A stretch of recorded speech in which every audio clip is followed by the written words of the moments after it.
Here's what's making news now around Indiana. Brought to you by Chapman Heating, Air Conditioning, and Plumbing. The man for all seasons, Chapman.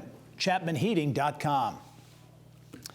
Well, the final stop in our Endangered Indiana series takes us to Randolph County, where in the mid-19th century existed one of America's first schools to offer higher education to all students, regardless of race or gender. Around Indiana reporter Mary-Rachel Redman has more. The first of its kind, where people of color or different race, religion, creed could come to school and get an education. An institution seemingly light years ahead of its time. Built in 1846 by anti-slavery Quakers and free blacks, the Union Literary Institute was one of the very few racially integrated schools in the country.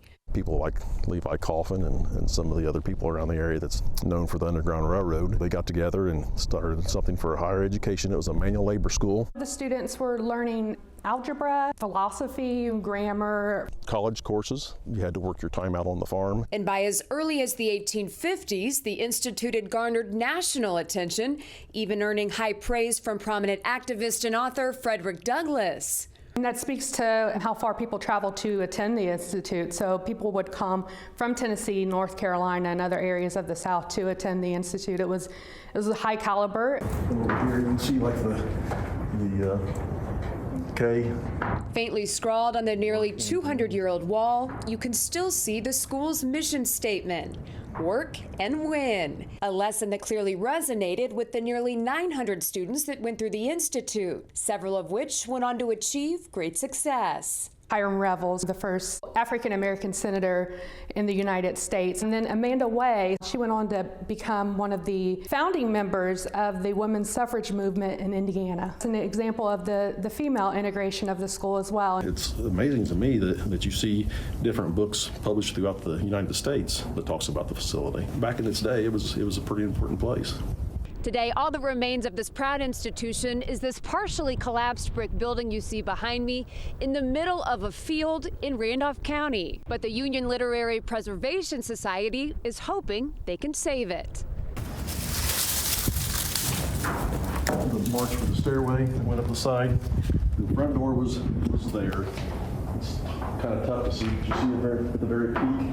That was the blackboard. It's definitely a structure that is in need of desperate saving. What we want to do is at least stabilize this structure. There's talk about building up a two-story roof structure over top of this and then having etched glass on the sides that's going to simulate what it was like before. And then have maybe even a replica built and then have those lessons left to teach for the students within Indiana. And we need a lot more help. Into the library area this way, or you go into the classroom that way.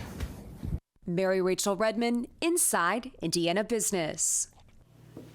Also making headlines around Indiana, the Kaiser Pickles warehouse in Aurora is expanding and adding jobs. Ohio-based Kaiser Pickles says it will expand operations and add up to 20 new jobs over the course of the next year in Dearborn County.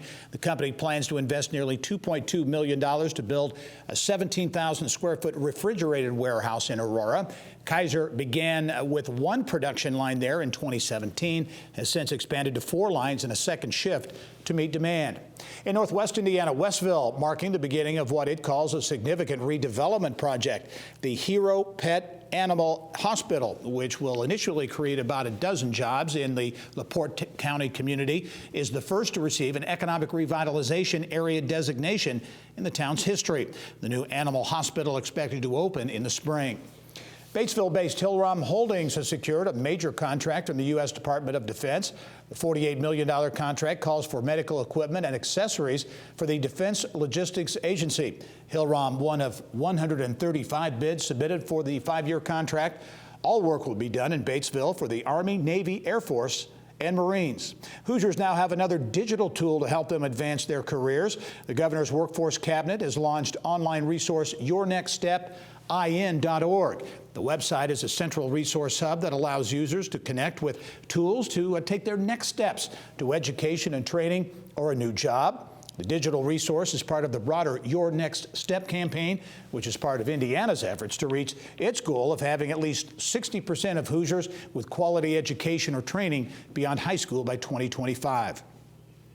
Indianapolis-based software company Invista says it has secured $12 million in capital to help accelerate development in its commerce and transportation platforms. The software developer says the infusion will allow it to support talent initiatives and again also accelerate development across its transportation and omni-channel commerce platform.